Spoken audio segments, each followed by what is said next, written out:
This is Anime Ricochet.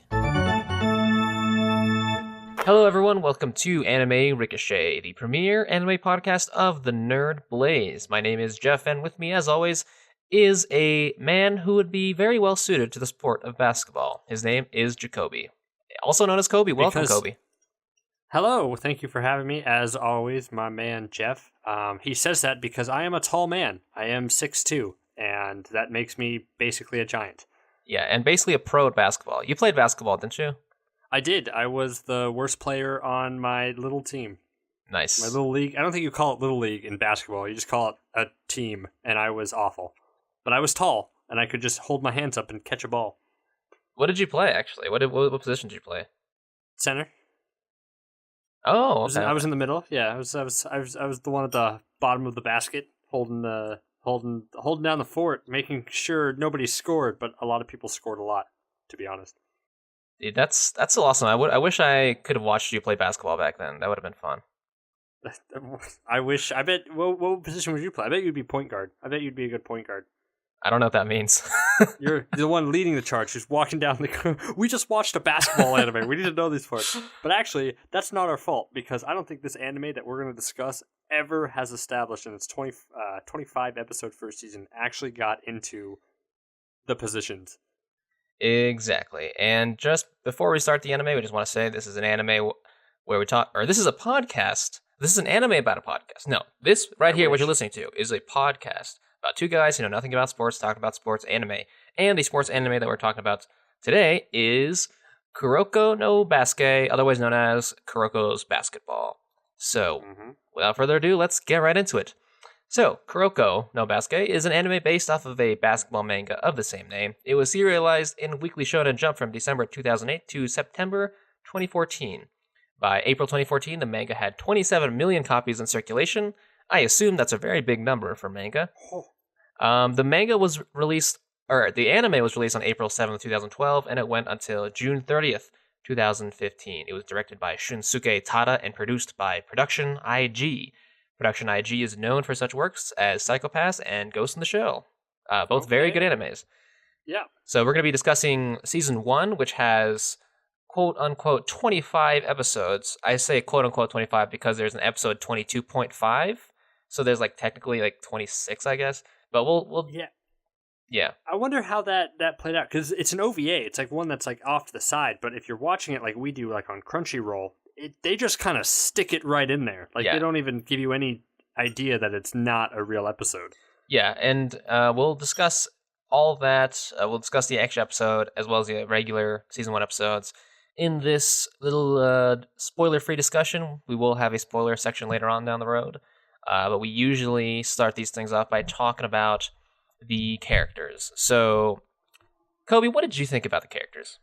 Bland, cardboard, unfocused garbage characters. Damn, that's feisty. That's probably the feistiest you've ever been on this show, honestly. I have. I thought, I went into this, Jeff, thinking, I haven't disliked an anime, in a while that we've watched. None of the animes that we've watched so far that I've disliked. And I was thinking, oh no, I'm always going to be this way. I just like everything. This is going to be it. I can't be critical enough. But then this anime came along and opened my eyes and showed me that, yes, there are bad sports animes out there. Yes, it basically froze over your warm, optimistic heart. And now you're a cynic like me. It is. So sad. I've joined you. I've joined you down into the muck. Which is interesting because I think I probably like this anime more than you do. But I think we share the same complaints overall. I just think that overall it's probably a little more enjoyable. I probably enjoyed it more than you did, despite its flaws.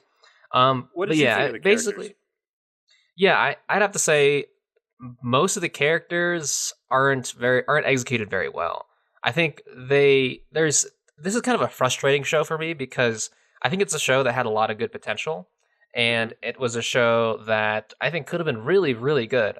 Honestly, I don't think it really reached the heights that I think it could have, and that's mostly because of, well, one is the characters, and also another way is the way the characters that they chose, because there's a big cast of characters here actually, and the whole kind of shtick of this anime is that there's this group known as the Generation of Miracles, and this is like an all-star basketball group that was once on the same team in middle school, but now in high school they've all sort of split up and gone their different ways. But they're still each individually very, very good at basketball, and they each kind of have like this really crazy clutch superpower ability. We'll discuss a little bit more about their abilities as we go through each of the characters. But in the anime, just on the topic of like their super powered abilities, like for example, one of them can like shoot really far from like the other end of the court, and one of them can like jump super tall or something, some super high or something like that. Yeah.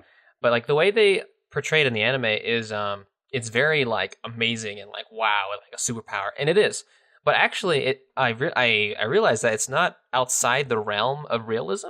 Like technically, each of these things that they have are actually pretty realistic, because you can see videos on YouTube of like Kuroko versus real life or something like that, and you see some plays that characters do in the show kind of emulated in some way in real life, like a shot thrown at the other end of the court or someone passing really well. But anyways, I just thought that's one thing that I think was pretty cool about this, was that even though it was like a super powered ability, each one still felt kind of grounded, except for one in particular. Well,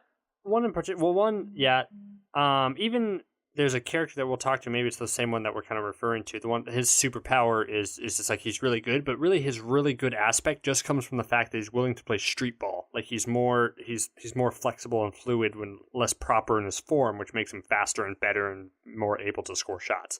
And in this world, that makes him one of the best players around. Yeah, exactly. But so that doesn't matter because as this show could have chosen to focus on any one of the Generation of Miracles, but we are stuck with the least interesting one to follow. Exactly. And what is his name? So his name is Tetsuya Kuroko. He is the titular character. Tit. Anyways, his name We're is mature around here, folks. Yeah, his name is in the title, right? So he's the main man. Kuroko's basketball. It's a damn shame though, because this character I think he in fact has no personality. I think he's just there's this trope in anime of this character that has no emotion, doesn't talk very loud, very monotone, but is like, he's like the blunt, sort of like straightforward, not in kind of like a blunt way, but in a way that they just are not very, they don't have any tact, and they kind of lack social ability to like, be noticeable, because they're so flat as a character. And usually you see these characters in animes as like side characters, and they're kind of played as like comic relief, because it's like, maybe like in an anime where things are going crazy and shit, this guy, whatever, this anime trope character is always like chill and like maybe just sitting in a room on fire or something like that. But for some strange reason, this anime puts that character as the main character, the character whose name is in the title. So basically, this guy has no personality. I think it was a very poor choice to put him as the centerpiece of the show.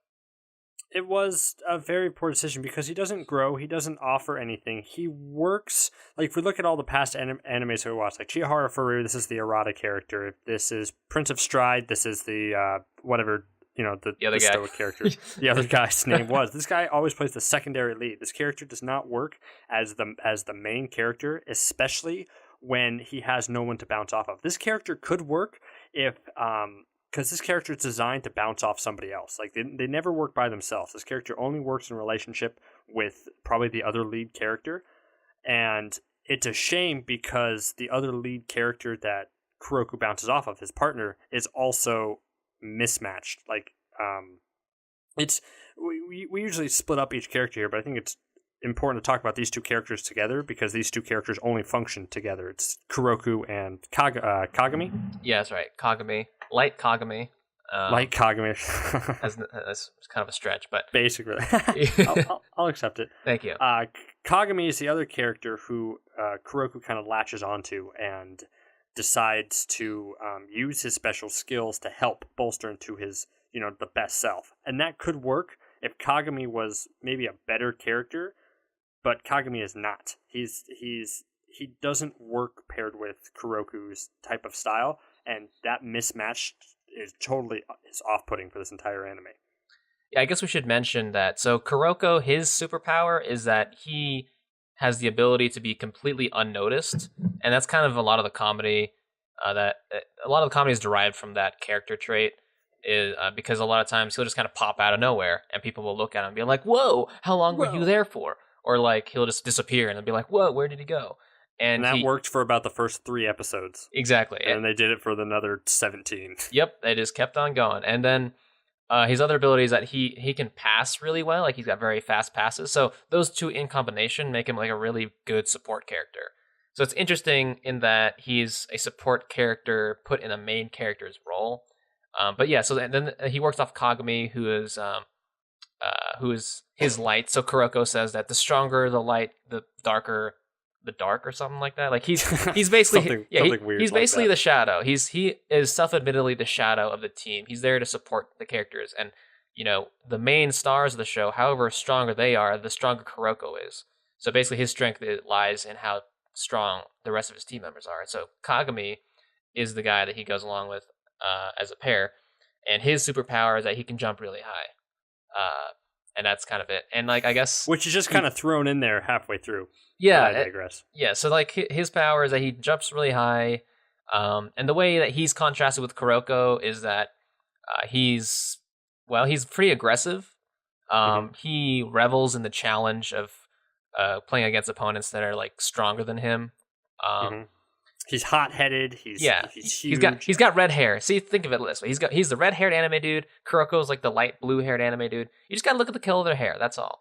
He's good. Yeah. So Kagami, I would say Kagami is more interesting than Kuroko though. Like I liked Kagami. I particularly liked him when, I kind of like him as a character because of how I guess, yeah, like aggressive. Like he's kind of a bad boy. He's like a punk basically, and you don't really get to see that kind of character as like a main character. So I kind of liked that he was. There's a reason for that because it just does not work. No, I liked it because I liked how he was just really into basketball and was like, whenever he was being challenged and he was up against someone that was stronger than him, he, instead of like, frowning and being angry at it, he was like smiling. He's like a happy warrior, he loves a challenge. And I kind of like that. And the only shame though is that they don't really utilize him as much as they could have. Like we don't really see, and that's the other thing too, is we don't really see much of the motivation or too much of the backstory behind Kuroko or Kagami. So yeah, it's a classic two main lead character contrast. And yeah, their arcs are kind of not very compelling, just sort of like it's just like, oh, I need to get better. That's kind of their arcs. Oh, I need to get better. Their arcs go, and it's just like, oh, we have to work together. No, we have to work apart. No, we have to work apart, but then ultimately come back together. But only do that by working apart. Exactly. It's like a arc that has a lot of peaks, like a lot of small molehills, but like never reaches like a frenzied height that you would expect from an actual coherent arc. It's like little tiny molehills of, we gotta do this, now we don't. We gotta do this now we don't. Yeah, and I understand too that it's just season 1 of the anime, but it's like I feel like with 25 episodes, you could do something way better than what they did in an opening season that they did with these two characters. So I guess I should also mention like something kind of interesting about this anime is that I don't know if this is true, but I get the feeling that this anime is compared a lot to Haikyuu, and I don't know if that's. I mean, like, I don't know if like it's compared a lot, but I mean, I know that Haikyuu and this anime were kind of released. There was a period of time when these two were out at the same time, and I do get the feeling that this Kuroko no Basket is actually a fairly well received anime, and maybe it was probably one of the first sports animes in recent memories that kind of reached somewhat mainstream success. Interesting. Which kind of helped Haikyuu kind of become more successful as well. So maybe that's why they're more compared. But there is a lot of similarities between this and Haikyuu. But Haikyuu obviously is executed much better. And I wonder if I didn't watch Haikyuu first, if I watched this one first, and I was just like, this is pretty cool. Like, it's like maybe I could get behind it a little better. It's like, I wouldn't be as down on it if I didn't just see an anime that was far superior. Basically the same type of, has basically the same archetypes, like across the board. Like everything is the same with like a few minor tweaks, and then just execute it really well. Like at Haikyuu, everything just kind of clicks and it works. This one's clunky.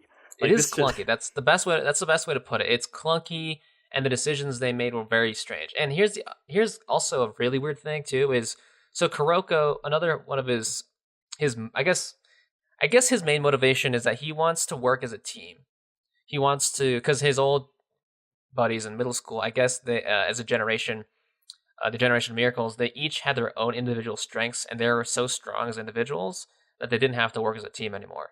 So I think Kuroko's philosophy is like, I want to. His goal is basically just to be on a really good team and to work with other people, and that's a great starting point. It is a great starting point. It is a great starting point. And it's a great kind of like thesis because like there you have characters that can test that hypothesis all throughout the show. But what's weird though is that Kuroko is supposedly all about teamwork, and yet we don't really get to know the team he's on. His own team. We gotta have teamwork, but I just care about Kagami. Yeah, it's just Kagami and Kuroko. Like they're literally the whole team. Like everyone always. Here's the thing too. Every game, I feel like every single game, they're like, you know what? It's up to you two, Kuroko and Kagami. All the time. It's up to you two to have to take them down. It's like what? I thought it was about teamwork. What about these other fuckers? And you can see it in the character design as well, right? Because the characters on that team that Kuroko is on, they all look really bland. They all have the same colored hair, kind of the same style hair, honestly. And one of them literally doesn't talk. What the fuck? Yeah. So there's a character on there. I can't tell if he's on the main starter team. I can't tell if he's a second year or the first year. I think in the very first episode, he's the guy I think who wants a girlfriend. Yeah. That guy, but I don't know if. But then there's another guy who seems like he's always playing, but I don't know if that's also him or not. I don't know if that kid's a second or first year. They just don't give enough time to get to know the team that Kuroko's on, which I'll repeat is so weird because I thought this was about teamwork, and yet it's only really about Kuroko and Kagami. That's not a team; that's a pair. Like, man, that's such a great idea. It's like his old team banded apart because even though he was the worst one on that team, they didn't care about teamwork. So then his idea is try to beat all these individual great players by working as a team. Yeah, and that anime sounds awesome. It's a great premise. Anime? Yeah, seriously. It's just weird, right? It's just like, why would you do that? But also the other thing too is it's a shame because there are really good moments on Kuroko's team. Actually, there's like I have three favorite scenes of this anime, and they all relate to Kuroko and his teammates, but they're all moments off the basketball court. But we'll talk about that in spoiler section. Anyways, since we're talking about his teammates and how unmemorable they are, I guess we can talk a little bit about the two that stood out to me. One of them is Junpei Hyuga. He's the captain of the team. His superpower is that he can make important basketball shots under pressure. But he's I don't know. He's like I guess he's kind of different from usual captains in that he's not really calm and centered. He's usually pissed off a lot, actually. So I think that's kind of interesting. It's interesting. I just think I chalk that up as inconsistent characterization because he doesn't have a character. He's just he makes his important shots, but sometimes he's calm, sometimes he's really angry, sometimes he's the Rock, sometimes he's freaking out. Like there's no actual character depth to him. Like I don't know what I want, and it's a shame because I liked him like a lot. Like I wanted more from him specifically because I'm like I kind of like this. I could kind of dig some moments with him. There was. When we get into his backstory, kind of about like why he always makes important shots now. Yeah. That was kind of cool. That was cool. Yeah. There was nothing more to that. And I guess this is the thing is I guess we shouldn't compare it to Haikyuu too much, but like a good example of a captain that's well executed is in Haikyuu. You got Daichi, and Daichi he's consistent. He's calm and centered. He's a stone. But like a lot of the comedy too is that like people are afraid to piss him off. Like that's kind of played a lot, and that's kind of that's executed well because like he's calm and centered, but like just don't piss him off. I think they kind of tried something like that with Hyuga in this anime, but it's more erratic and kind of like he gets pissed off at Kagami a lot because Kagami doesn't really respect his elders as much or something. Yeah. Maybe. But it's hard because you don't really give a shit about anyone else in the team. It's like, who cares if he gets pissed? I don't care about him being pissed at this rando over here. I don't know this guy's name. And then the other one is Riko Ida. She's the coach of the team. She's her superpower is that she can look at someone's body and just quickly determine how strong they are. And she's I don't know, she's tough and determined, but she's got a soft, sensitive side. That's pretty much it. That's kind of all I can describe her as. Yeah, I don't know, she kind of has a thing with Hyuga, which, I mean, that's the one subtle thing that I was just like, okay, I ship these two. Like, but other than that, there's not much to her character, besides caring about her people and wanting to be the coach that inspires people. The problem is, her character motivations, along with Hyuga, are like basically the same thing when it comes to wanting to motivate their team. Like, both of those they should be the same character. Mm-hmm. Yeah, just merge them into one person, basically. Yeah. And the other weird thing about her is that so she's the coach, and when it's off the court, like when they're not in the game, she's pretty tough on them. She's a coach that's pretty hard on her teammates and stuff. But like when it comes to like a clutch moment, when the team is down in an actual game, she like fumbles. Like she doesn't really know how to cheer them up or how to motivate them. And I mean, she's still just a student, I guess. But like, okay, I guess so. Then what's her point then? What's the point of her being on the team? If her purpose is the coach, shouldn't her purpose also be to like pump up the team and like, help them out? Otherwise, I feel like she doesn't really work well. Like, doesn't really bounce well off the team. So no, it's kind of like, why even add her character if she's not gonna, I don't know, I guess maybe not fit the stereotype, but like do what I think the function of being that kind of character would entail. Just sort of inconsistent. Anyways, the role that she needs to play is not fulfilled. Exactly. So those are the two characters that were noticeable, slightly more noticeable than the rest of the team. And there's like 4 or 5 other people on that team. Yeah, it's a huge team. Yeah, it's a big team, and they even introduce a more main character like later on in the series. Like he's like a main. It's not really a character because he's supposed to be. He's a main character basically. His name is Tepai, and he's basically their ace. But he's not introduced to like episode like 17 or 18 of the series, and they're just like, oh, Tepai's here now. Yeah, so I that's it. I think we can talk a little bit more about Tepai in the spoiler section. Okay, yeah, because he acts his bigger arc, if you could call it that, near the end. Exactly, He just kind of comes in late. He's introduced so late in the game that it's basically spoilers. So okay, now let's get into the rest of the generation of miracles. So Kuroko, basically the people that Kuroko knew in the past. So up first is Ryota Kisei, and so his superpower blonde hair. Yeah, he's blonde. They all have different colored hair, coincidentally. Yeah. And that's the thing too, is that's how, like, my theory on this anime is that they're the real main characters. The generation of miracles are the real main characters, and then everyone else is like kind of a side character. But I still think it doesn't make any sense, because it's like, but why don't you just make the anime about them instead of splitting them up into different teams? And but that could never work, right? You can't have an episode centered around them and be interesting, right? No, not at all. We'll talk about that on spoilers. Anyway, so yeah, his superpower is that he can mimic his opponent's abilities, and his is the one that I think is maybe the least grounded in reality in terms of realism, which I don't really care for. I think his just kind of stands out more, because I don't know is there a basketball player that can do that? That can just kind of like look at someone's moves and just like mimic them? That's a weird thing. Like, what does it mean, mimic them? Because what I never understood about his powers is that, because he gets it, but is it just for the game? Does he immediately forget it like an hour later? Like, if he learns how to mimic them, he should be able to do that forever.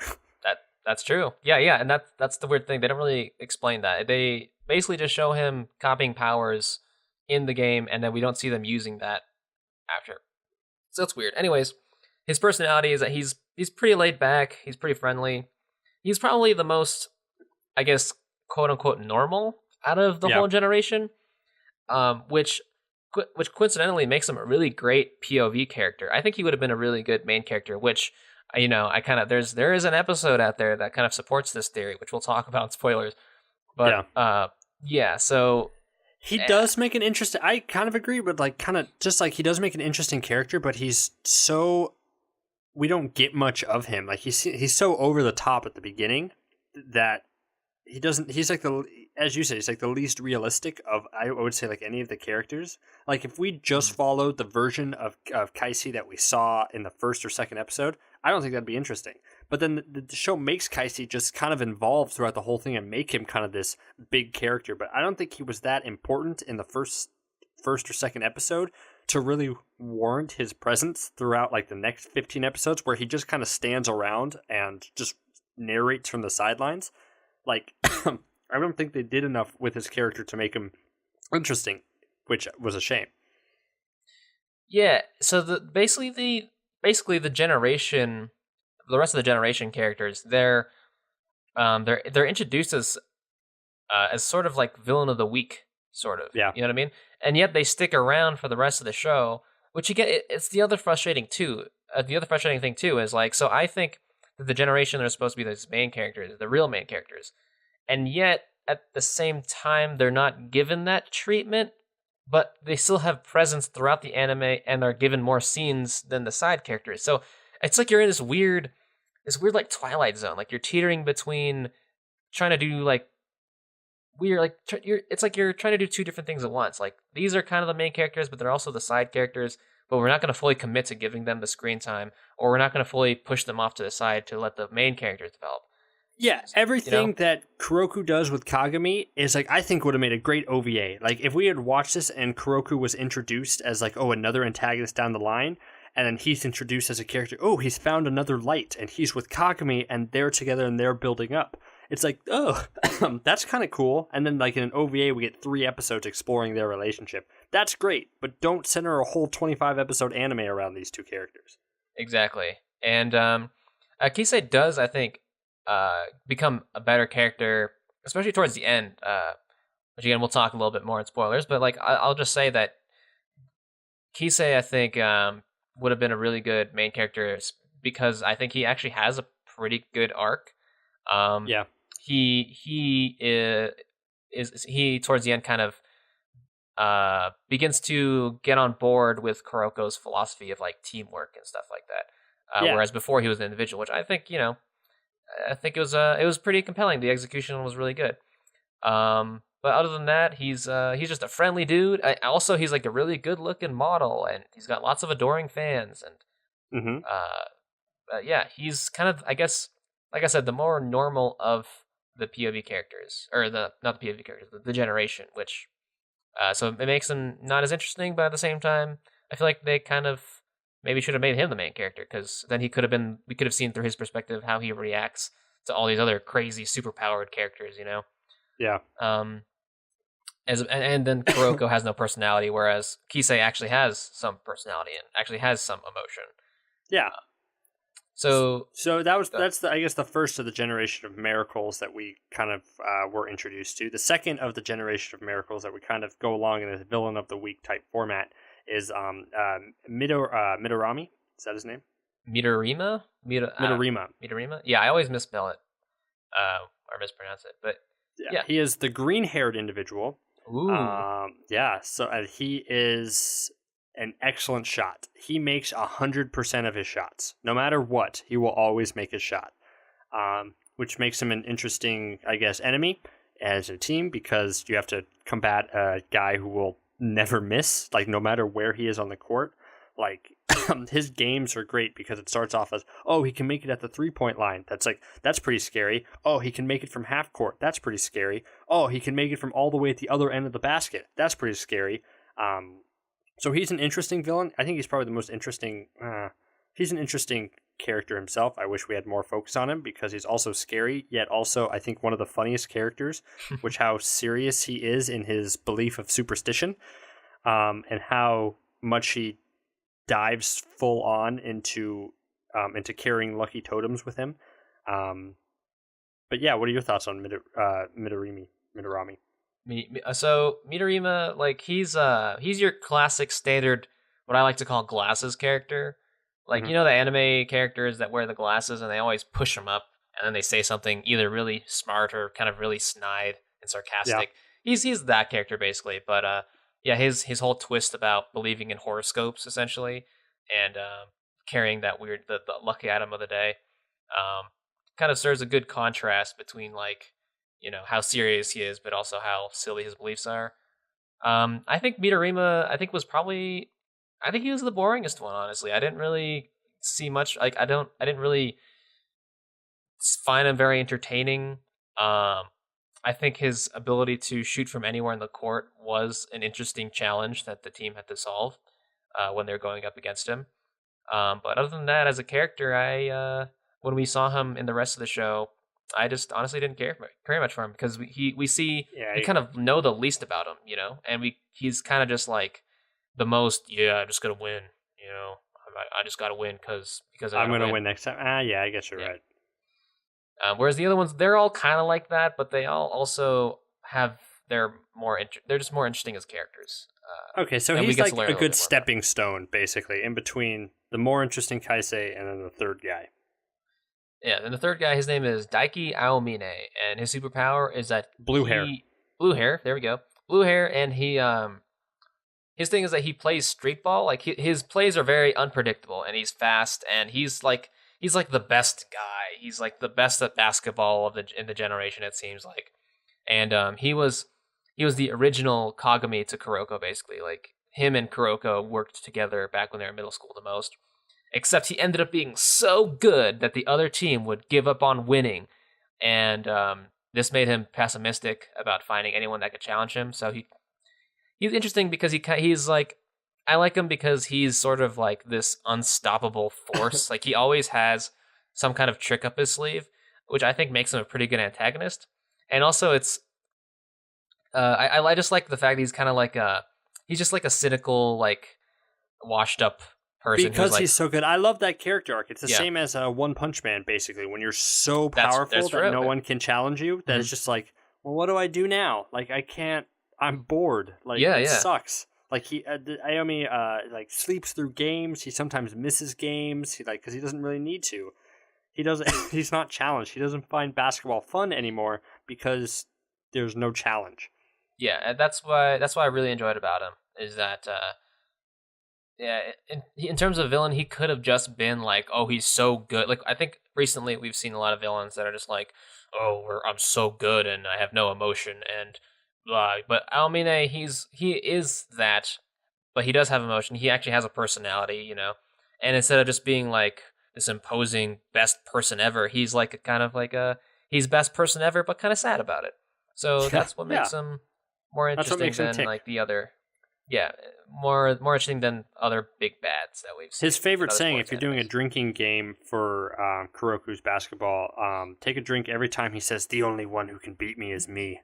Because he says that about every 5 seconds.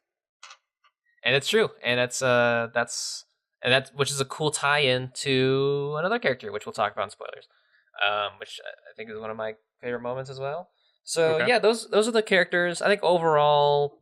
execution wise, there is potential here, but the way that they structured the story and the way that they chose to focus on Kuroko and Kagami were just weird choices. I think they had some good stuff here that they didn't capitalize on. It was because as we got introduced to more of the generation of miracles, they were clear that they were the more interesting characters than any of them. It's like, I want to focus more on them. And then we're stuck with Kuroko and Kagami, who have boring arcs on a team that we have no personality to, like no attachment to, because we don't know anything about them. Yeah, we never get to know, there is like a small scene where it's like, here's our team, here's what each of them are good at. And then after that, it's like, wait, what? Who are you again? None of them get their own moments. Yeah, none of them get their own episodes, and so we don't really know the team that Kuroko is on. The team that Kuroko supposedly wants to have teamwork. Yeah, with. So yeah. Anyways, let's talk a little bit more about basketball itself in the anime. I thought that again, this is just another weird thing because if the anime is about teamwork, there isn't much of that. I still feel like the anime focused a lot on individual strength as opposed to like team tactics and strategy. We did see a little bit of that, like mostly when it comes to defensive tactics, like man-to-man versus zone defense. I think that's like the only tactical thing that I remember, though, which is weird because isn't it about teamwork? Why are we just focusing on these individuals? Yeah, and without really explaining this part, we've knocked some animes for being too in depth with like how they explain things. But I would 100 times more them over explain exactly the schematics of the sport that we're watching instead of just completely bypassing it and skipping it. Like we just watched Baby Steps right before this one, and that one really drilled in home exactly how to play tennis. Like if you've never seen tennis before, it watches through. Basketball, I know basketball before this, like that's the sport I was familiar with, but I still know nothing new about basketball because they didn't talk about any of the positions. They didn't talk about any type of really any scoring or technique or anything like that about the sport itself. They never described the sport. And I want to know how to play it. I want to walk away from this saying, for all these sports animes, I want to walk away knowing that I could carry a conversation about all, the rules and good strategies for sports. I know that's overreaching in some aspects. I won't get that from a lot of animes, but I mean, a lot of animes we've watched have done it well. Haikyuu did it really well with volleyball. Baby Steps did it really well with tennis. This, I don't know anything about basketball after this. Yeah, I mean, each sports anime we've seen, I think, has given me a sense of like familiarity with the sport. Like I did learn a new thing about the sport, or at least gain some appreciation for it. In this one, though, I feel like it relied too heavily on the viewer to know things. Like I think I think it makes the assumption that because basketball is so popular, that people kind of know the general rules. Like, okay, here's a 2-pointer, here's a 3-pointer. But you could say that about any sport. What I'm interested in is like it would have been really cool if they went into each of the positions, like you said. Like they said, like they would have been a really good way to also introduce Kuroko's team members. It could have been like, this guy is the center, and he's like, ha, you can't get past me with my big arms, or like maybe he's like, maybe you get another character, he's the point guard, and he's like, whoa, he's so fast. And it's like, yeah, I'm the point guard. Again, Haikyuu did it better. They actually showed what each character did and what they were good at. And there were different plays that highlighted, each of those roles when the time needed to in order to fit with the match. This one is just like, just give the ball, just pass the ball to Kuroko, who will super pass it to Kagami, who will dunk it and score. Like, that's it. And that's supposed to be teamwork, I guess. Like, that's the anime's idea of teamwork, is just two people. It's just weird. It's just weird. I keep getting frustrated with the decisions that they make. The only thing I really learned is that I guess if you get 5 fouls, you get kicked off the game. I didn't know that. Yeah, I knew that. I knew that going into it, but like if you didn't, then because as soon as someone gets 4 fouls, and then they're like, if he gets one more, he's out. Like, yeah. Well, if you didn't know that going in, it's like, oh, I guess that's how that works. Mm-hmm.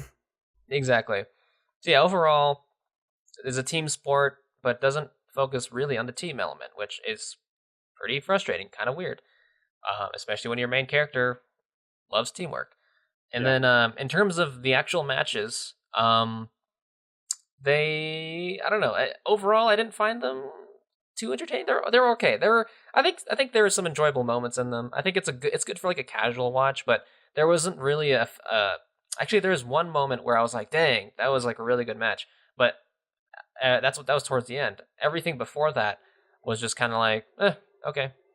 And I think this usually stems from the fact that I don't really care about the characters, and there wasn't really much of an emphasis on them solving problems and coming up with strategies and tactics. Yeah. So yeah, I don't know. The matches were kind of underwhelming, average.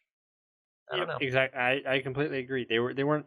I didn't really, because the way they were framed and shot, like you didn't get a good overview of everything. You just kind of got really close-ups of someone jumping or someone dribbling at first, and then going into the layup shot. Like there was no sense of place, like wherever they were on the court, besides underneath the basket. Exactly. That's a common thing that they'll do, and I guess pretty much any anime really is. It's like someone moves and then it cuts to them already at that place, and then they kind of like slow down, drag out the moment. And then, someone gets the ball, someone doesn't get the ball. Then it cuts to them passing to someone else. And overall, they don't really even get into the whole match. It just kind of focuses on the first quarter a little bit, and then it skips right to the end usually, and then that's the match. Which isn't. I mean, it's not like I don't like that. Like that's I wouldn't have expected them to do every single moment of the game. But I just felt like but that shows the problem of showing basketball itself, because you have in sports animes you have to show your villain like really triumphing, like really doing really well for like a lot of it before the hero, your protagonist, can come back and absolutely dominate. But for basketball, that makes no sense. Like you can't do that where you show a villain pull away about like 20 or 30 points because there's no coming back from that. Like because the way basketball works, it's always basically a you score, they score, you score, they score, you score, they score, like back and forth. Like even if you're like 9 points ahead, like 3 baskets ahead, that's huge. Like so you can't really have a whole lot a lead out to that, which makes the matches really uninteresting to watch because just the way they're structured are tough.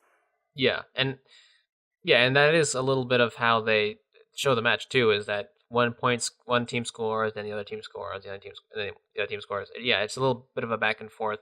And I guess it's just a challenge to kind of make that interesting. There are other basketball animes, which now I'm curious to watch.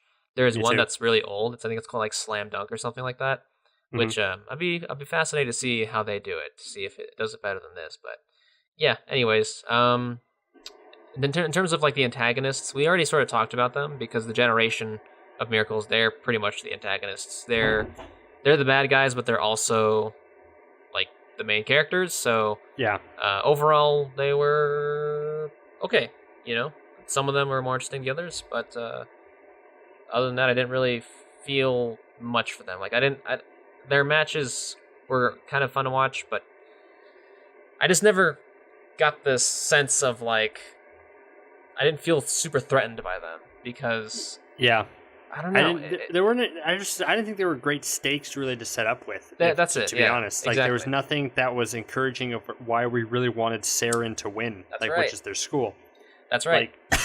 Like there was rumors that I guess that they weren't like I know we keep going back to Haikyuu, but like Haikyuu established it really well that they were a clipped crow, like they were clipped wings.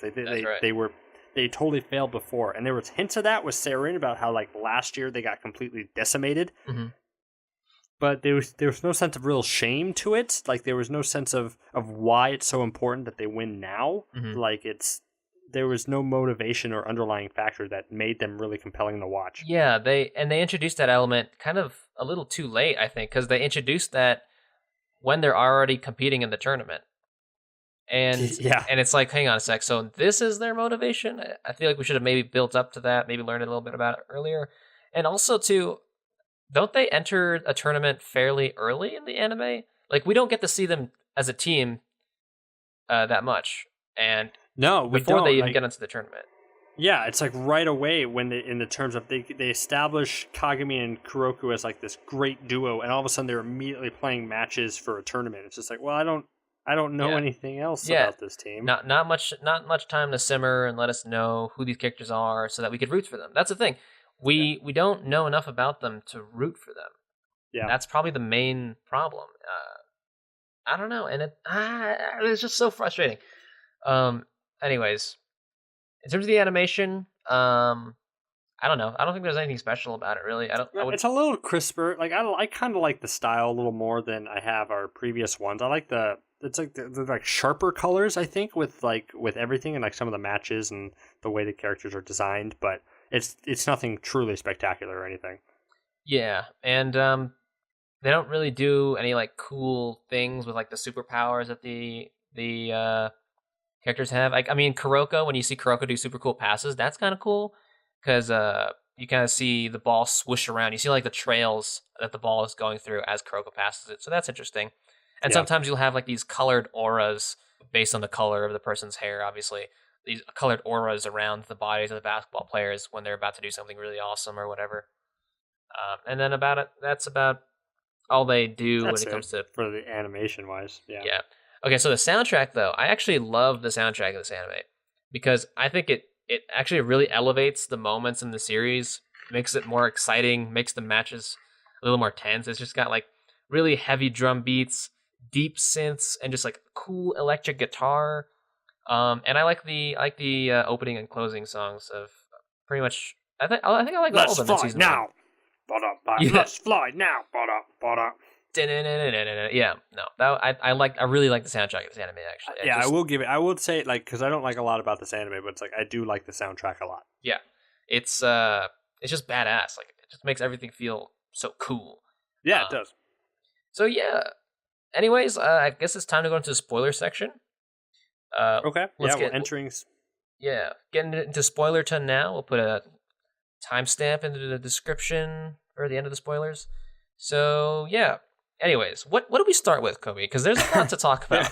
there is a lot to talk about. Let's start with episode 22.5. The best episode of this season. Yeah, and it kind of. Yeah, go ahead.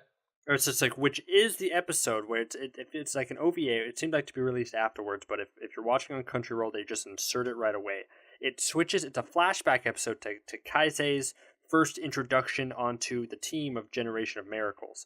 So it's basically an episode, a pilot episode, with all the Generation of Miracles as the main characters, and it's so much more interesting than any other episode.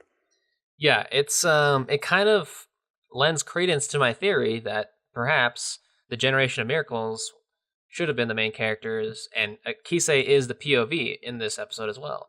Yeah. And it's a way better episode because all these characters that are so much more interesting and characters that we actually get to meet and know about, they're all on the same team. And we actually get to see them interact and stuff, and it's cool because like they're actually friends too, and their personalities clash in just the right way to make all their conflicts kind of engaging. Yeah. But this is what I was saying about Kaisei about like not being kind of interesting up front, because I feel like his characterization in 22.5, like he was an actual human relatable character. Yeah, like exactly. in that. Yeah. But like in the first episodes we see, he's cocky, he's arrogant, he's kind of goofy, and we don't get much to him. Like I feel like those are really two separate characters. And it would have been interesting to see Kaisei get to that point, like if there was a real logical way for him to get from point A to point B. Yeah. But I felt like I liked it, but it was just such a contrast to the Kaisei that we kind of knew that it felt like it wasn't genuine to me because it felt inconsistent. But the Kaisei that we saw in episode 22.5 would have been a great main character because he's a character who's new to this, who doesn't understand, and he's trying to find his own style of basketball, and like his only style of basketball is mimicking other people's basketball. Mm-hmm. And then you can have the same arc that Kuroko has, because Kuroko, I guess in episode like 15 or so, discovers that he needs to find his own way of playing. Like he needs to find his own basketball. Right. But that arc would work much better for Kaisei, because Kaisei, his only thing special about him, he's really good, but he can only mimic other people. Like, that's the only thing special about him. So to have an arc and follow a series where he discovers he has to find his own basketball, that would have been a compelling show. That just makes me wish that that's what this show was. And yeah, like I said, like you said, like Kisei or Kaisei or whatever in this episode, he would have been a great POV character because he's the new kid, basically. The generation is already the generation, sort of, at this point. And so when he gets introduced to them, he's like, whoa, dang, that guy's really big, or whoa, that guy's really good. And then when he meets Kuroko, it's like, why is this guy... So Kuroko is assigned to him as a mentor, which I think is great. And then he's like, what is your deal? Why are you my mentor? You're really shitty at basketball. And then we learn in the episode, like towards the end, when Kaisei and Kuroko work together, Kuroko's like really good at passing, and Kaisei's like, oh, that's why you're on the team. That's why. And it makes Kuroko 1,000 times more interesting when he's the side character and you're discovering these things from somebody else's perspective. Mm-hmm. Like he's like, oh, he's kind of cool. Like I could see an arc where it's just like he's kind of where Kaisei helped, because right now Kuroko's only associated with Aomi as like his shadow and his light, and then Kaisei would help Kuroko, expand with his team, and then Kuroko would teach Kaisei the value of using your skills to help others. Yes, and it just would have been great. Oh man! And the other cool thing about this episode too is like there's a great like hero moments where like they all work together to stop a robber like stealing a purse. It's great. It's awesome. Hilarious. It's awesome. Yeah, it's like Meteor's like, oh, you're gonna catch up after a scooter. Oh. Yeah. Yeah. It's just I love that because it's so perfect. It shows every character and their personality and their abilities so perfectly. Like Midorima, he stands back. Everyone chases after the dude. except for Midoriyama. He's like, whatever. He just tosses the ball, hits the dude in the Yeah. head, and then you got like that big guy. I don't know his name, but he's like the big light pink haired, purple haired dude, and he's like, "You ate my popsicles or whatever." And he's like this big imposing dude. Yeah, who just likes sweets. Yeah. The one I don't know. bad thing about that episode, I will say, is that it drops in, like it introduces us all to the generation of miracles, when in the main continuity of the show, they were still only seen as shadows. Like they weren't unlocked yet. Oh, that's right. They were all. Yeah. I think that's because, like you said, this was an OVA, right? So it was probably Yeah. released after everyone was already introduced. Yeah, but it's weird that it's like they needed, because okay, I have a lot of thoughts about this. But it's like, they needed to introduce this episode here, even though it kind of breaks some kind of continuity, kind of disrupts flow. It makes a 26 episode, because the show in the last 4 episodes totally shifts to Kaisei's perspective. It's Kaisei versus Aomi in the final game. Like it's their match. It doesn't even have any of the main characters that we spent 21 episodes following. And incidentally, that is my favorite match too. It doesn't even include the main characters. It's just Kisei and Aomine, and it's a great matchup. It is a great matchup. I see. That's what this anime really should have been about. Is like matchups like that, because you've got history between Kaisei and Aomine. You've got Aomine, who's like this super crazy good basketball player, who's saying, the only one who can beat me is me. And it just so happens Kaisei is really good at mimicking things, and so it's awesome to see Kaisei eventually be able to mimic Aomine, not perfectly, but like close. And that's when the match gets crazy. Is when when Aomine actually faces a challenge, and that was just a great match. It's true, and everybody else, not everybody else on their team, but at least everyone. All these teams have a second in command behind the generation of miracles. Like they all have someone to kind of follow behind, and both of Kaisei's second and also Aomine's second are way more interesting than anybody on Saren. Like I care about these two, and their motivation more so than anybody on Saren. And also, I think this match. Oh, what were you saying? Continue about the match.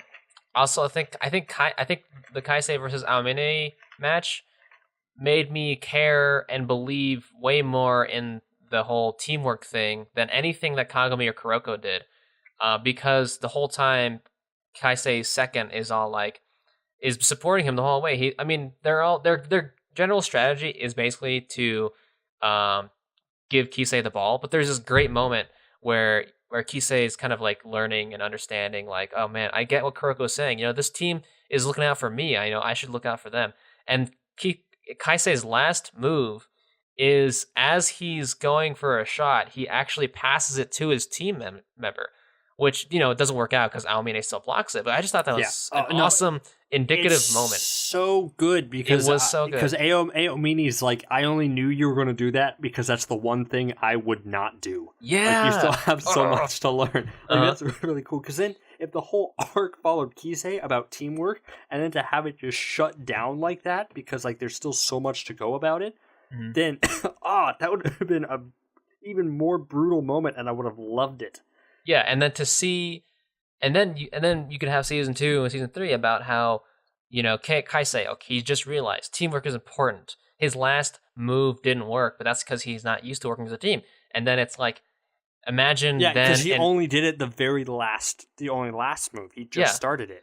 So then it's like, well, now imagine a Kaisei who's as good as Aomine, who's also good with his team. Like, that would be a really cool powerhouse scene to see his team kind of swarm Aomine and outthink. Which is exactly what Saren's trying to be.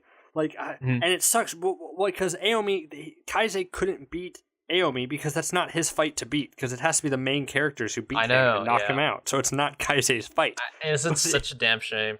It is. I'm so sad. Yeah. So, yeah, the episode 22.5, great. The last match is great. Kaisei. The only thing, it's so funny because they stick episode 22.5 in there, they ruin kind of the cliffhanger of the ending, because like at the very last episode, Kuroko walks away and he runs into the purple hair guy, and the purple-haired guy is still shrouded in mystery at that point. Oh yeah. And he's like, oh, I have to go greet somebody. And he looks like this great antagonist. But, like, we already know so much about him because of episode 22.5, so it's not really a mystery anymore. Exactly. So, yeah. I mean, just those last 5 episodes were, I think, what the rest of this anime should have been. Like, just really much more engaging, interesting, and characters that I actually give a shit about. Yeah. I guess the other thing, what's up with the dog? Like, what the fuck's up with the dog? That was so stupid addition to it. There was no point to it. It was just a thing to add a cute... Basically, for context, as anyone who's listening to the spoiler section probably knows, about episode, 15 or so, they find a stray dog, and they say it has Kuroko's eyes, and they just call it number 2, and it just kind of hangs out and is cute now. Yep, that's it. It's just there to be cute, which is dumb. Yeah, I think it's like maybe the writer's attempt at like making us care about the team because suddenly they have a dog. I say it totally as a way to sell merchandise. That's true. Because you wouldn't buy you would buy a cute plushie of that dog. That's true. That's a great thing. I totally would. Wouldn't buy any Kuroko action figures.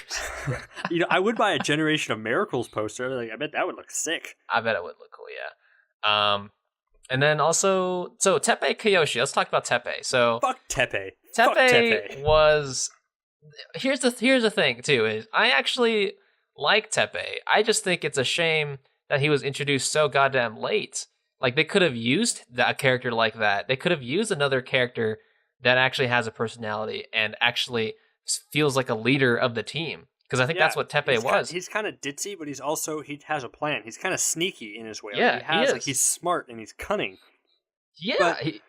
But we only get that sense in episode like 18 and 19. Like, he's introduced like suddenly, and then of course he's shifted to the side to make way for the Kaise show, which is what we're watching after that. But then it's like, who is this guy? Again, such a weird decision because it's also not foreshadowed that like they could have had some scene of like Sarah. So we probably should have mentioned that the name of Kuroko's team was Saren because I think we were mentioning his name is Saren. But anyways, they could have had a scene where Saren is like losing or something and been like, man, if only our ace were here.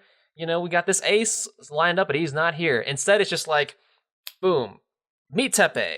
He's here. He's also a character. It's so lame as soon as they do it because one of the new characters is like, who's Teppei? And then like Hyoga is just like, oh, yeah, that's right. You probably don't know him. It's like, we've been on this team for almost a year now. Yeah, seriously, they didn't mention anything about this fucker. So yeah, it would have been nice to have a presence like him from the very beginning because they didn't really seem... I mean, Hyuga's technically the captain, and then Ida's the coach, but neither of them really felt like they were the leader of the team. No. And yeah, Teppei would have been perfect for that. It would have been cool because he's actually... Isn't he also really into teamwork and shit? Or, I don't know. He's good at like drawing talent. Like, he's good at sizing people up and like knowing what people are good at. Knowing what they need, yeah. Yeah, so he would have been good to have. Instead, we are introduced to him for a couple episodes. And then we don't even really get to see him play in any real game because, like you said, it's no. We see him lose to Kagami. Like, yeah, that's basically it. But that's it. No, not like in an official team game though. It's just like a one-on-one with Kagami. But yeah, weird. God. Just a weird. And just because I'm thinking back, like he's introduced to episode like 17 or 18, I'm thinking, what did we do for those previous 17 episodes? Because I'm like, I can't. They didn't train. They didn't like learn. It was just tournament, grow. Yeah, it was just a tournament. I think. We didn't get to meet them as a team, and then they were in the tournament, and then they played a game against Kaise. Then there was a small... Oh yeah, then they totally destroyed like 4 more teams, like off screen. Like they're all of a sudden super that's good. right. That's right. They didn't show up every single game in the tournament, which I guess it's because tournaments are really long, and they have to skip to the semifinals or the finals or whatever. I don't know. There were the only thing I'll give credit for this game is like after the game with Kaise, and then after that, Kuroko and Kagami kind of meet him on the court, and then they're kind of forced to step in for the bullies, and then it shows Kuroko, Kaise, and Kagami like all playing together, like all together. Like that's pretty cool. That's cool. Yeah, I like that too. And then the same thing happened with after Midorimi's game. Like, after they play that game, they go to a barbecue house, and all of a sudden, Midoromi's there. So then it's just Kuroko, Kagami, Midorimi and Kaise all sitting together and talking. It's like, that's really interesting to me. Which is I care more about those interactions. Yeah. So basically what you're saying is the Generation of Miracles should have been the main characters. And yeah. Have we mentioned that before? I think that's important. Yeah, no, that was my favorite scene too. I like that street basketball scene with Kuroko, Kagami, and Kaise because like it showed that Kuroko was like a hero. Like it actually showed him being like a good guy. Like, hey, you know, standing up to bullies and stuff. I don't think we often get to see characters in sports animes be like heroes outside of the court, and I kind of enjoyed that. I was like, you know what, that's cool. Kuroko, you know, yeah, they're villains, but they're not like bad guys. Yeah, they're just some street bullies. And then I guess what were your favorite moments? I've got 3, which I'll run through really quickly. But did you have any favorite moments in the show? Besides sitting around barbecue, okay, one favorite moment, I don't know, I guess if it wasn't intentional, I can't tell if they did it on purpose, when Midorimi shows up to the game in disguise by wearing sunglasses. Oh, yeah. And then just like, he's like, do you think that hides you? Like, I don't know if it's the joke that it's because sunglasses don't do anything, or he has bright fucking green hair. Like that's really funny to me. Yeah, both are good jokes. Which is, I guess, is a joke part. Not anything in the Aomini's last match with you lost because you did the one thing that I would never do, and that's how I knew that that's what you were gonna do. Yeah, that was a really cool moment. That was really cool. So my 3 favorite moments all deal with the team, actually, Kuroko's team, and they all deal with them actually interacting as a team outside of the basketball court. Like, I wish we had these kinds of interactions as they're playing basketball, but no. So the 3 scenes I'm talking about are, 1, I really like the scene where the coach made them all the first years stand on top of a roof and like talk about their goals and shit. I thought that was hilarious. I actually think when the comedy is done in this anime, there are some really funny moments. That was a great moment. Yeah, there's like that one guy who's like who's like he's like telling his whole life story basically before he says his goal, and he gets like kicked off. And then the principal busted. Oh, that's right. Yeah, he's like, "Oh, you guys again?" And he's like, "Dang it, we weren't fast enough." It's like, you said you wouldn't do this again this year. It's really funny. That was funny. And then the other one was the steakhouse scene. I thought that was pretty funny I just like how I like how they're like, yeah, you know, it was a tough game. Let's go home and eat something. And then they're all like, how much money do you have? And you just see they're all like broke as shit. And I like that because then, the coach is like, man, I want to do something special for my team, but we don't have any money. And so she gets a creative idea to like have them all eat like these giant steaks, like these giant steak eating competition. Yeah, they're like 32-ounce steaks or something. Yeah, if you eat it under an hour, then you get it for free. And like everyone's just like, holy shit, what the fuck did you get us into? And then of course Kagami, I guess he's the one that ends up eating all the steaks. But which I think was Kuroko's really funny because how you guys like, he turns to Kuroko, who's like, oh, is he going to tap into some unreserved energy now? And Kuroko's like, I'm done. That was good, right? Like he only ate like a few bites. And then the last one worked a lot. Yeah, and then the last scene that I like was when the first years were sent out to like get that special sandwich, like that special kind of bread. Oh yeah, that was a great little side quest. Yeah, and like they were trying to like get to the front of the line, and every time they were just like running into there, they just like flung off into the distance. It was funny. And then of course Kuroko is like, he just kind of gets pushed to the front because no one notices him. That was so weird because that was just like 10 minutes of an episode. Like that was, that's true. It didn't have any bearing to anything else in that episode. Like it wasn't like a general theme or anything. Exactly. It was a funny gag that went on for about 10 minutes for no reason.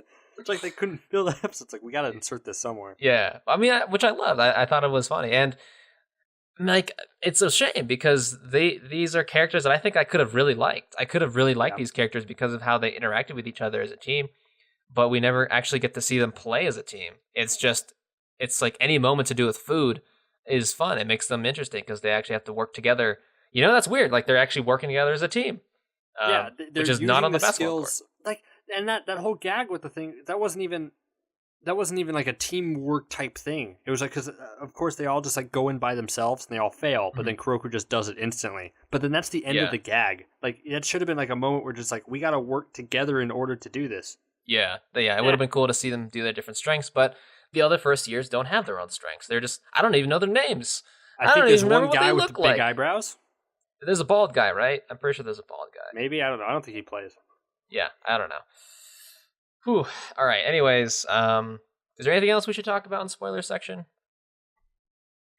I didn't like this anime. Okay. Spoiler I guess we should alert. end. I guess we should end the spoiler section. So yeah, we are back from Spoilerland to talk about the conclusion. So, Kobe, what do you give this anime? And we'll talk about the rating means after we give the score. I give this out of 5 stars. I give this 1 star. This is the The first do. 1 star. The first Actually, 1 star. It was. I thought this anime was sloppy. It was not put together well. It was clunky. The characters kind of sucked when they should have focused on other characters, and it only started to get interesting in the last, few episodes as they shifted perspectives away. But then it's too late by that point. So it's not only that it was bad, but near the end it showed me that it had really good potential to be a really good anime, and that's what made me more mad. That like I'm fine if it's just a bad anime from start to finish, but when it shows signs of something truly awesome right at the end, then I'm disappointed. Like that's stupid. yeah. So yeah, I think that's the first 1 out of 5 of the show. 1 out of 5 means that you don't like it and you're not going to watch it again. So I would give this. I think I would give this a 2 out of 5. Honestly, I mean, I want to say that yeah, this anime does have a lot of problems. 2 out of 5 means I like it, but I'm still not going to watch it again. I admit this anime has a lot of problems, but I overall can't say that I disliked watching it. It's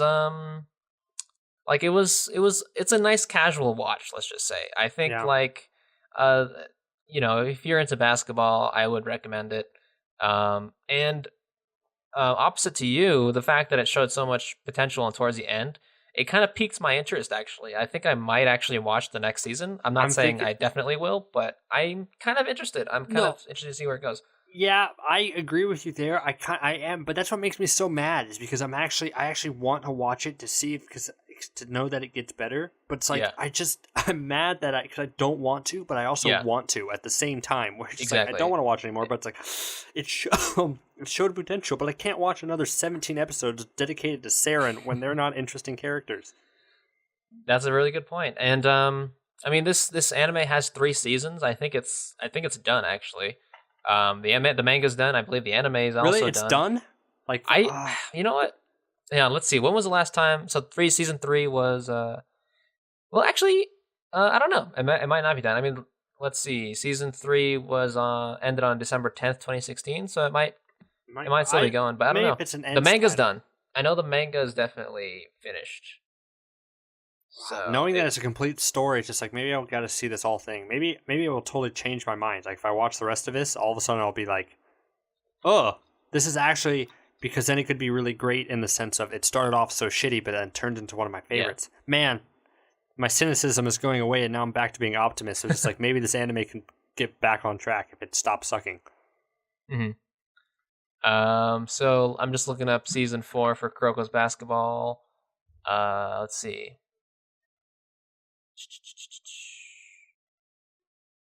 Okay, I don't know. It looks like they might not have a season 4, so I think we might actually have a complete series.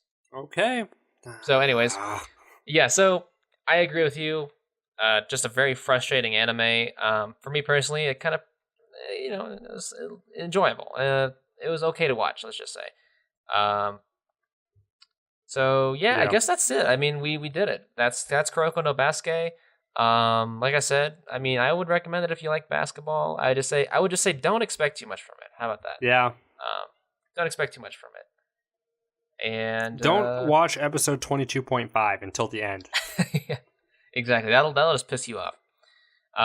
So yeah, Kobe, where can they find us? All right, you guys can find us. We're at nerdblaze.com. We kind of post these podcasts along with some other stuff. You can find us on YouTube. We're the Nerd Blaze. Subscribe to us for some cool videos and our podcast here. And also, we are on Twitter. We're at the Nerd Blaze. Come on, follow us if you would like. We post and we do the tweet. Ding. We're also on iTunes, and wherever you can basically find podcasts to subscribe, we're also there. All right, and we don't have an episode next week. Next week is Christmas. Kobe and I are going to be off on vacation for a couple weeks. But we will be back for the New Year's, and we'll be pumping out some more consistent episodes, hopefully. So, yeah, see you guys next year. Hope you guys enjoyed listening to it. See you guys next year. Bye.